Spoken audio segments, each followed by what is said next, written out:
Welcome to duties world.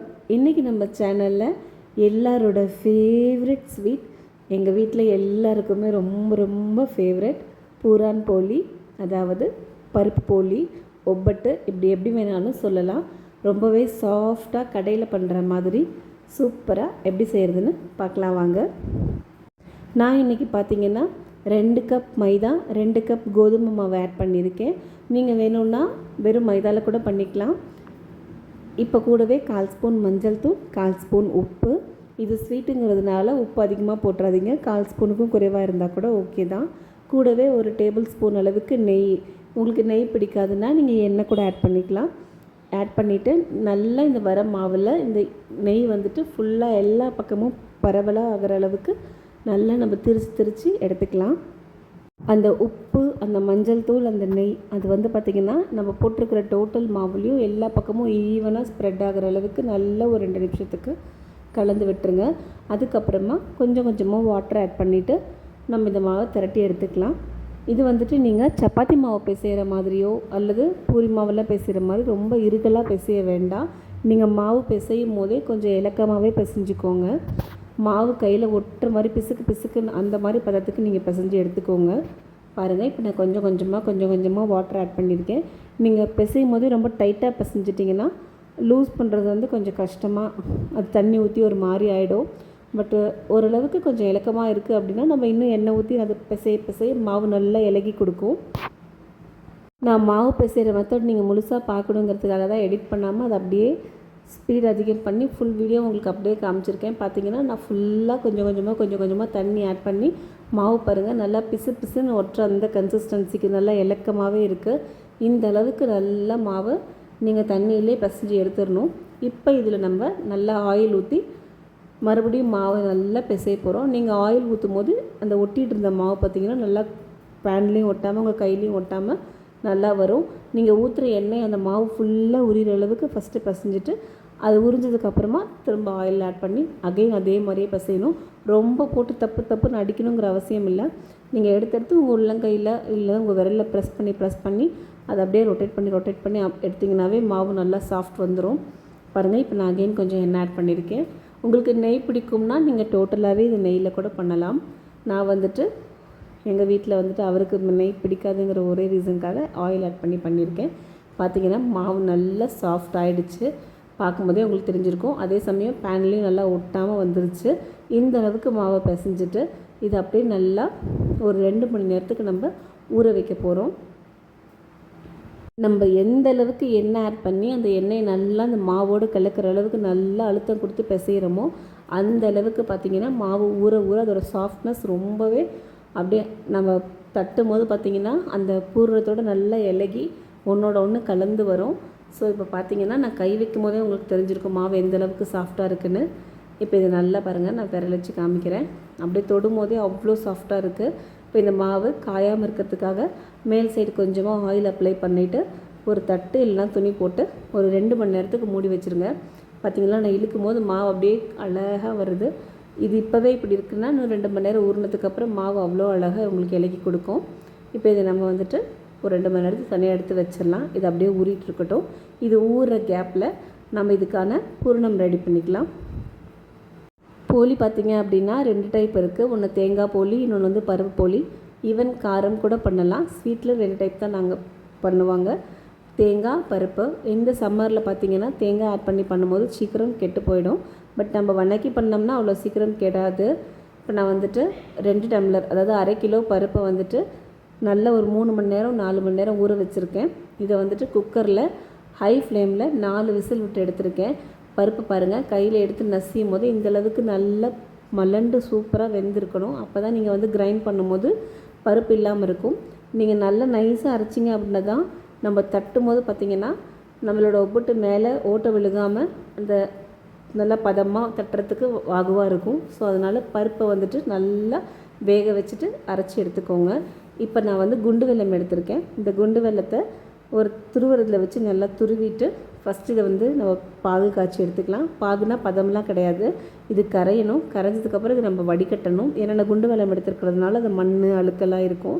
So அதனால் லைட்டாக தண்ணி ஊற்றி அதை கரைச்சி எடுத்துக்கலாம். கரைச்சதுக்கப்புறமா இதை வந்துட்டு வடிகட்டிட்டு அதுக்கப்புறமா நம்ம அந்த அரைச்சி வச்சுருக்கிற பருப்போடு சேர்த்து மிக்ஸ் பண்ண போகிறோம். பார்த்திங்கன்னா இப்போ நல்லா வெல்லம் கரைய ஆரம்பிச்சிருச்சு. நீங்கள் பருப்பு கூடவே ஏலக்காய் சேர்த்து அரைச்சிக்கலாம். அப்படி இல்லைன்னா இந்த வெல்லத்து கூட நீங்கள் ஏலக்காய் தட்டி போட்டுக்கலாம். உங்கள்கிட்ட பவுடர் இருக்குன்னா நீங்கள் டைரெக்டாக பவுடரவே ஆட் பண்ணிக்கலாம். இப்போ வெல்லம் நல்லா கரைஞ்சி வந்துருச்சு. வெல்லம் பார்த்திங்க அப்படின்னா உங்களுக்கு வந்துட்டு 2 டம்ளர் பருப்புக்கு கிட்டத்தட்ட ஒரு 1.5லேருந்து 1.25 அந்த ரேஞ்சுக்கு நீங்கள் ஸ்வீட் போட்டிங்கன்னாவே உங்களுக்கு கரெக்டாக இருக்கும். இதுவே வந்துட்டு நல்ல தித்திப்பான ஒரு ஸ்வீட் தான். நீங்கள் நார்மலான ஸ்வீட் சாப்பிடுவீங்கன்னா 1.25 டம்ளரே போதுமானதாக இருக்கும். இப்போ இதை நான் கரைச்சிட்டு வடிகட்டிட்டு அந்த பருப்புலேயே வடிகட்டிட்டேன். ஸோ இப்போ திரும்ப அதை வந்துட்டு நான் பேனில் போட்டுட்டு நல்லா நம்ம இது சுண்ட வைக்க போகிறோம். ஏன் அப்படின்னா நம்ம பாகு வந்து காய்ச்சலை ஜஸ்ட்டு வெல்லம் கரைச்சி மட்டும் தான் எடுத்திருக்கோம். பார்த்திங்கன்னா இப்போ இந்த கடலைப்பருப்போடு சேர்த்து இது நம்ம நல்லா கலக்கும் போது இது நல்லா அப்படியே கெட்டிப்பட்டு வரும். நீங்கள் இதை 1 or 2 டேஸில் கன்சியூம் பண்ணிடுவீங்க அப்படின்னா இதில் நீங்கள் ஒரு 1/4 மூடியிலேருந்து 1/2 மூடி தேங்காய் பூ ஆட் பண்ணிக்கலாம். ரொம்பவே டேஸ்ட்டு சூப்பராக இருக்கும். ஆனால் மேக்ஸிமம் தேங்காய் பூ ஆட் பண்ணிங்க அப்படின்னா மார்னிங் பண்ணது அடுத்த நாள் மார்னிங் வரைக்கும் தான் வச்சுருக்கலாம். மார்னிங் டு ஆஃப்டர்நூன் ஃப்ரிட்ஜில் வச்சு கன்சியூம் பண்ணுறதுக்கு அது வைக்காமலே இருக்கலாம். ஸோ அதனால் தேங்காய் ஆட் பண்ணலாம் அப்படின்னா அட்லீஸ்ட் ஒரு 2 டேஸ் வரைக்கும் நீங்கள் நார்மலாக வெளியில் வச்சு அதை சாப்பிடலாம். இப்போ இது வந்துட்டு அந்த பாகோடு அந்த பருப்பை நல்லா மிக்ஸ் பண்ணிகிட்டே இருங்க. இதுக்கு வந்து பதம்னு பார்த்தீங்க அப்படின்னா நீங்கள் அந்த கிண்டிகிட்ருக்க கரண்டியை அதில் குத்தி வச்சிங்க அப்படின்னா அது கீழே விழுகாமல் இருக்கணும். அந்தளவுக்கு வந்ததுக்கப்புறமா நீங்கள் அடுப்புலேருந்து இறக்கிக்கலாம். பாருங்கள், இப்போ நீங்கள் பார்க்கவே உங்களுக்கு தெரிஞ்சிருக்கும். ஆரம்பத்தில் இருந்த கலருக்கும் இது வெந்து வர கலர் அப்படியே சேஞ்ச் ஆகிட்டே இருக்குது.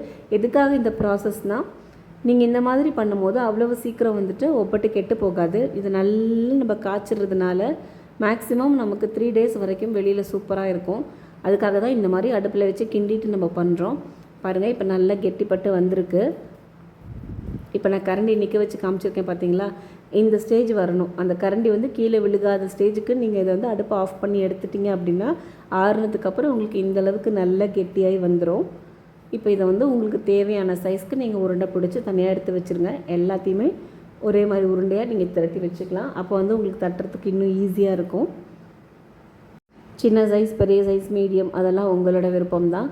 உங்களுக்கு பயமாக இருக்குன்னா ஃபஸ்ட்டு ஒரு 2-3 சின்னதாக கூட நீங்கள் உருட்டிட்டு தட்டி பார்த்துட்டு அதுக்கப்புறமா நீங்கள் பெரிய சைஸ் போட்டுக்கலாம். எடுத்த உடனே உங்களால் பெரிய உருண்டையை பிடிக்க முடியல அப்படின்னா இப்போ நான் இருக்கிற பூர்ணம் எல்லாத்தையுமே உருண்டை பிடிச்சி வச்சுட்டேன்.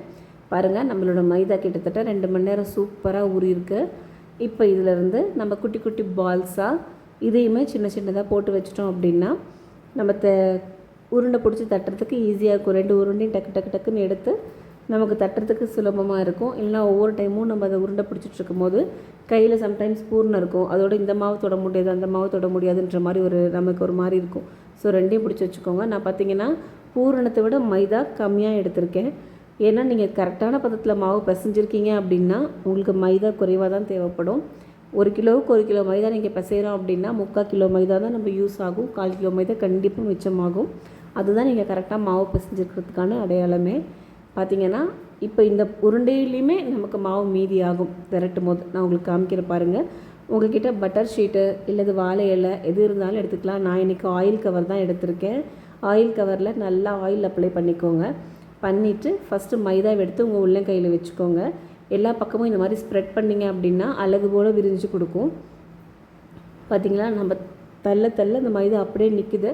அந்த இடத்துலேருந்து திரும்ப சுருண்டு வரலை, சுருங்கலை. இந்த அளவுக்கு நம்ம இழுக்கிற இழுப்புக்கு அந்த மைதா வரணும்.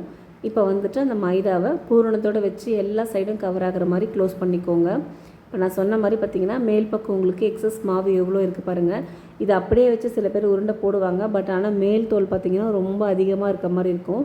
நீங்கள் மெல்லிசாக போட்டிங்கனாவே வெந்து வரும்போது மேலே நல்லா உங்களுக்கு அந்த லேயர் இருக்கும். ஸோ அதனால் ரொம்ப மைதா வைக்காதீங்க. இப்போ இதை நம்ம நல்லா உருட்டிட்டு அகெயின் எண்ணெய் போட்டு தட்டுங்க. நீங்கள் எந்த அளவுக்கு எண்ணெய் தொட்டு தட்டுறீங்களோ அந்த அளவுக்கு தான் அது நல்லா விரிஞ்சு கொடுக்கும். பாருங்கள், இப்போ நான் தட்ட அப்படி நெகுன்னு அது பாட்டுக்கு எவ்வளோ அழகாக இலகுவாக போகுதுன்னு சொல்லிட்டு இந்த அளவுக்கு நம்ம தட்டும் போது நம்ம மைதா கரெக்டான பதத்தில் பிசைஞ்சு ஊற வச்சுருந்தோம் அப்படின்னா இந்த அளவுக்கு வரும். இதுக்கப்புறம் அப்படியே உள்ளங்கை கொடுத்து நைஸாக ப்ரெஸ் பண்ணிங்க அப்படின்னா நல்லா இந்த அளவுக்கு விரிஞ்சு வந்துடும். இது வந்துட்டு ரொம்ப மெல்லிசாகவும் தைக்காதீங்க, ரொம்ப கனமாகவும் தைக்காதீங்க. ஒரு மீடியம் சைஸில் தேய்ச்சிக்கோங்க. அதே மாதிரி ஒரு 2-3 தேய்ச்சிட்டு நீங்கள் சுட்டு எடுத்துக்கோங்க. நான் இப்போ இன்னொன்று உங்களுக்காக செஞ்சு காமிச்சிருக்கேன் பாருங்கள். உள்ளங்கையில் வச்சுட்டு இந்த மாதிரி லைட்டாக பரப்பி விட்டுட்டு உருண்டை எடுத்து சென்டரில் வச்சுட்டு அப்படியே கொஞ்சம் கொஞ்சமாக மாவை எடுத்து மேல் சைடில் க்ளோஸ் பண்ணுங்கள். சொல்லப்போனால் நான் எடுத்துருக்கிற இந்த மைதாவே இந்த உருண்டைக்கு அதிகம்தான். இதுலேயே எக்ஸ்ட்ரா மைதா உங்களுக்கு வெளியில் வரும் பார்த்திங்களா. இப்போ இந்த மேலே இருக்கிற எக்ஸ்ட்ரா லேயரை நம்ம அப்படியே லைட்டாக ரிமூவ் பண்ணி எடுத்துக்கலாம். எடுத்துட்டு இதையும் அதே மாதிரி வச்சு தட்டிக்கோங்க.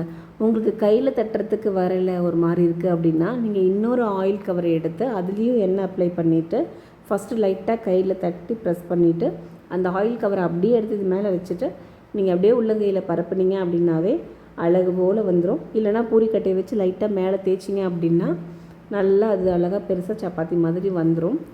இப்போ இந்த இடத்துல நான் கை வச்சு தேய்ச்சிருக்கேன். நீங்கள் வேணால் பூரிக்கட்டையில் கூட தேய்க்கலாம். தேய்ச்சிட்டு திரும்ப எடுத்துகிட்டு கூட உங்களுக்கு ஏதாவது ஒரு பக்கம் மொத்தமாகவோ ஒல்லியாவோ இருக்குது நீங்கள் ஃபீல் பண்ணிங்கன்னா அந்த சைடு மட்டும் லைட்டாக கரெக்ட் பண்ணி விட்டுருங்க. அவ்வளவுதான். இவ்வளோ ரொம்ப ஈஸியான மெத்தடில் நீங்களும் இதே மாதிரி திரட்டி பாருங்கள். கண்டிப்பாக உங்களுக்கும் வரும். பாருங்கள் இப்போ நான் எல்லா சைடும் ஒரே மாதிரி திரட்டியிருக்கேன். நடுவில் மொத்தமாகவோ கார்னர் மெல்லிஸா சம்டைம்ஸ் கார்னர் மொத்தமாக இருக்கும் உள்ளே ஒல்லியாக இருக்கும் அந்த மாதிரிலாம் பண்ணாமல் எல்லாம் ஒரே மாதிரி எல்லா பக்கமும் ஈவனாக இருக்கிற மாதிரி ஸ்ப்ரெட் பண்ணிக்கோங்க. அப்போ தான் ஒப்பிட்டு சாப்பிட்றதுக்கும் சரி வேகிறதுக்கும் சரி கரெக்டாக இருக்கும். இப்போ ஒரு தோசை தவாவில் கையில் எப்படியே நீங்கள் அந்த பேப்பர் எடுத்து உள்ளங்கையில் சாய்ச்சிங்கன்னா அழகு போல் வந்துடும். ஏன்னா அடியிலையும் நம்ம ஆயில் போட்டிருக்கோம். இப்போ அது அப்படியே ஒரு தோசை தவாவில் போட்டுட்டு ஃபஸ்ட்டு லைட்டாக ஒரு சைடில் பபுள் வந்ததுக்கப்புறமா இன்னொரு சைட் ஃப்ளிப் பண்ணி போடுங்க. போட்டுட்டு 2 சைடும் கொஞ்சம் கொஞ்சம் ஆயில் ஆட் பண்ணுங்கள். ஆயில் ஆட் பண்ணிவிட்டு மீடியம் ஃப்ளேம்லேயே இருக்கட்டும். ரொம்ப லோவும் வேண்டாம், ரொம்ப ஹையும் வேண்டாம். ஹை வச்சிங்கன்னா கருகி போயிடும். லோவாக இருந்ததுன்னா ஒரு மாதிரி அப்படியே ஜவ்வு மாதிரி ஆகிடும். ஏன்னா மைதா யூஸ் பண்ணியிருக்கோம். லைட்டாக கோல்டன் ப்ரௌன் வந்த உடனே நம்ம இதை எடுத்து ஆற வச்சிடலாம். அதே போல் ஒப்பிட்டு சுட சுட மேலே மேலே அடுக்காதீங்க. அந்த லேயர் ஒன்றோட ஒன்று ஒட்டிக்கும்.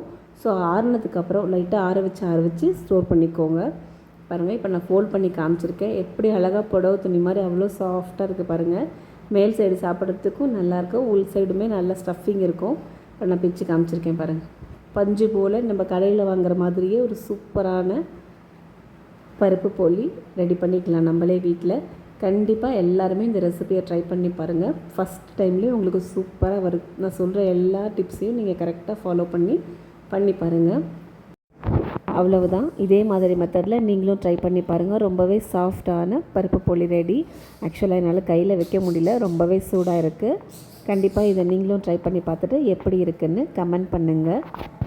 Happy Ugadi to all.